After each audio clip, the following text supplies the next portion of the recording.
বাংলাদেশ অবশেষে ব্যাটিংয়ে নামলো এবং টসেও হারলো। এই দুইটা জিনিসই কিন্তু চেঞ্জ হয়েছে বাংলাদেশের গত দুই ম্যাচের থেকে, আর কিছু চেঞ্জ হয় নাই।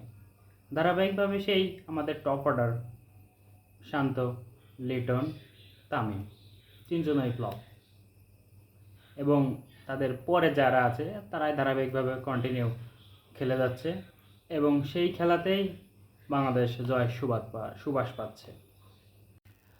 ফ্লপ 10 ব্যাটসম্যান নিয়ে কথা বলে লাভ নাই, কারণ তারা ওইটা করেই আসতেছে। তাদের নিয়ে কথা বলে শুধু শুধু সময় নষ্ট।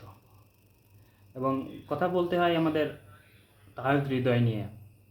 অসাধারণ, ধারাবাহিকভাবে সে ভালো খেলে যাচ্ছে। দলে যখন থেকে তিনি সুযোগ পেয়েছে তারপর থেকেই তিনি কন্টিনিউ তার পজিশন অনুসারে ভালো খেলে যাচ্ছে। আজকে ৩৮ বলে ৫৭ রানের এক দুর্দান্ত ইনিংস খেলছে। সাথে তরুণ তুর্কি জাকির আলী ৩৪ বলে ৪৪ রানের ইনিংস খেলে। সেই সুবাদেই ১৬৫ রানের পুঁজি পায় বাংলাদেশ, এবং লাস্টের দিকে মাহমুদুল্লাহ এবং রিশাদ হোসেন কম বল খেলার সুযোগ পায় নাই, তারপরেও তারা যথেষ্ট চেষ্টা করছে যে কয়টা বল খেলছে রান করার।